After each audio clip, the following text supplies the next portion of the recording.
So, what is your suggestion as far as when an artist is considering a manager, how soon should they look to that contract thing? Because sometimes dealing with family or not, that's an issue you need to address. How soon should artists begin to I don't do nothing without paperwork.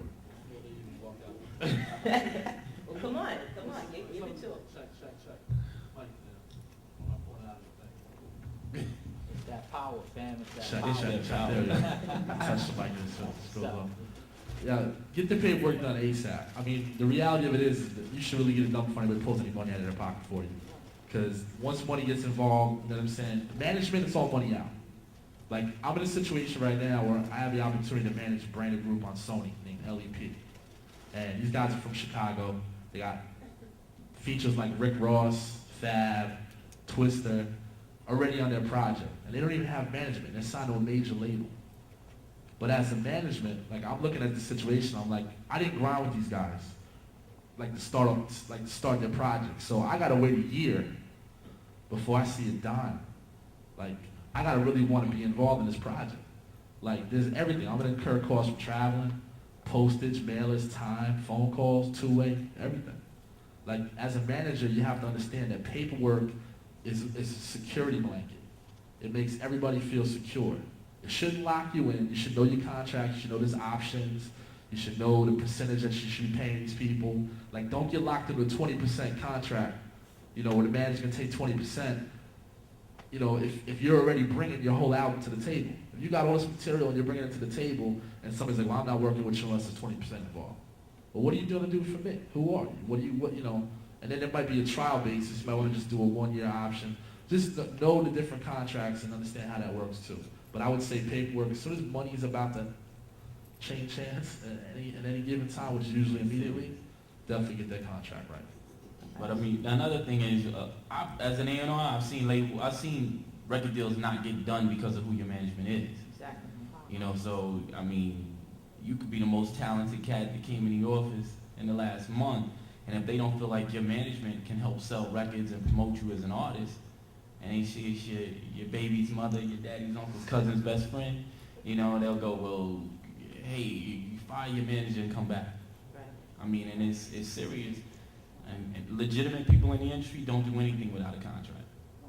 Ms. Fant is going to be able to speak with that. I'm going to get to artist development and publicity in a second, but from an attorney's perspective, since I'm an attorney, there's a lot of things you can do prior to getting a fully executed contract. We're going to go over in some of the workshops a letter that you can present to someone who is asking you can they manage you? I'm talking to artists.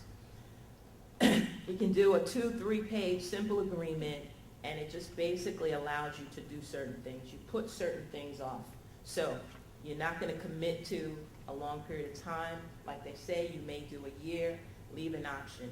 The option will be low. Basically, what you want to do from an artist standpoint is to have someone grow with you.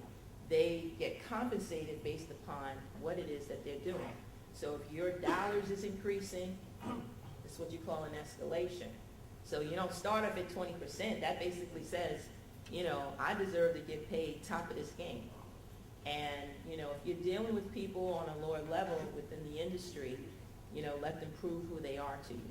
So in some of the workshops, we're going to be going over some letters that you can present to someone for management, and it's going to address some of those specific issues. But those are going to be some of the things that you guys will walk away with.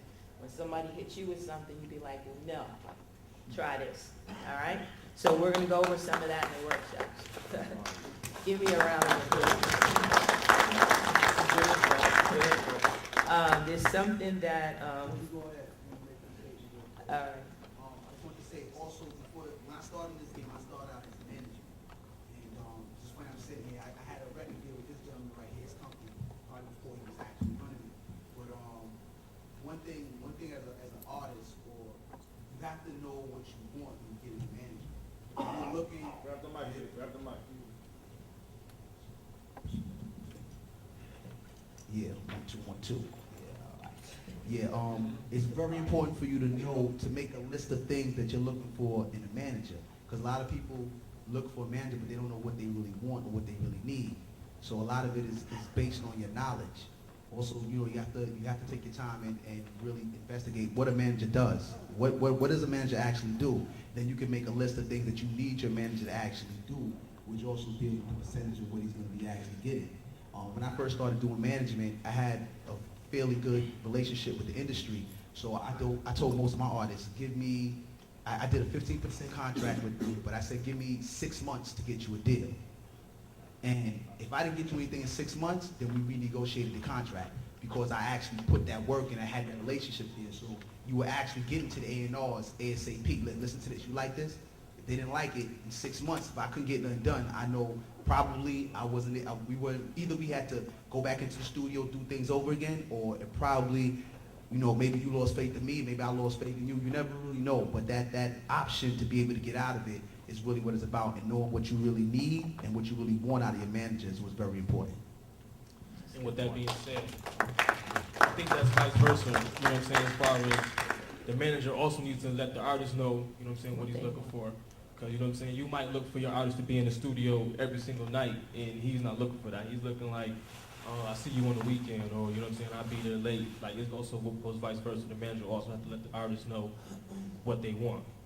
You know what I'm saying? It's an agreement, like you said, it's a relationship, you know what I'm saying, like girlfriend and boyfriend. Like, you pretty much got to talk every day, every night to make sure that you both are on the same page. You know what I'm saying? Like, you know what I'm saying? Come up with schedules, you know what I'm saying? This is what we're going to do. We're going to have this done by the end of the week, you know what I'm saying? X, Y, and Z. You definitely have to, you know what I'm saying, have an agreement and see eye to eye pretty much on everything. You're not going to see eye to eye on everything, but it's a lot of things you have to come to agreement with, or there will be arguments, there will be problems when it comes to management, you know what I'm saying? Because as we all know, you know, artists have cocky attitudes, you know what I'm saying, and managers, we're only going to take for so much, but you definitely have to, you know what I'm saying, come into agreement on a lot of things.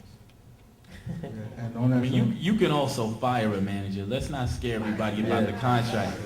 Managers work for you. A management company works for you. So you can fire a manager. You know, there's some very reputable artists out there who have fired their fathers and mothers, and you know. So I mean, you can fire a manager. It's not like a record contract. You know, a recording contract is different from a management contract. You can fire a manager, so don't get nervous. Sign a contract. If it don't work out, fire them. I mean, you know. Is that including with your John Doe though? Yeah. Yeah, you can still fire a manager. They're still work for hire. When you put your John Doe on it, you know. It's still they work for you. You can fire a manager. Yeah, contractually, it's just a matter of when people say, "Oh, this is an ironclad contract," it's no such thing. Mm-mm. It's a matter of what do I pay? Exactly, because I That's got it. That's got it. Belcher's my You're gonna attorney. pay. You know, somebody else is gonna pay to get you out of that, whatever the obligation is. But there's always a breach clause. There's always a notice of a breach clause. So if the manager is not, we got an artist management panel, you guys, seminar scheduled. But there's always an out of every contract. Bottom line is, if somebody is not doing something, it's a service. So if somebody is not providing that service, a court can't make that person continue to serve you, and vice versa. You know, the bottom line is there's going to be a means of getting out, sending that manager notice, giving them time to cure. If the cure is just something you can't deal with, like just a personality breakdown, or they've created a bad taste in the industry for you, that's out there. Some managers, just bad news. People hear their name and they're like, look, you dealing with that dude, Yeah. that lady, whatever, doors will close, you know. We'll get more into that later. I want to move And forward. she's an attorney, so y'all can Yeah, trust yeah. what she's saying. She knows what she's talking about. She's an attorney. Pop, did you have something to say? yeah, all that is true. One thing is use common sense. Use common sense. I mean, each one of y'all have a mind. Everyone have a mind. And if you think you have a talent, and you think your talent is good, I mean, when do you need a manager? You know what I'm saying? When do you need a manager? If you have a good talent and you think your talent is good, then you do a research, try to find an agent or a lawyer who can represent you if you have good talent. That lawyer or that agent, they can introduce you to someone who can help you, you know. But always use common sense, you know. And with me, as the president of a record label, my heart is, if the contract is not right, or I'm not doing the artist right, I would tear it up. I don't care what the CEO say, I don't care what nobody say. I would tear the contract up. If I can't do nothing with an artist in 6 months or a year, you know, I can't help them, then they don't have no contract with me. Because I'm not going to waste their time, and I'm not going to try to do them wrong. That's the way it is. Use common sense. Yeah, the last thing I'm going to say on that is, if a manager, all right,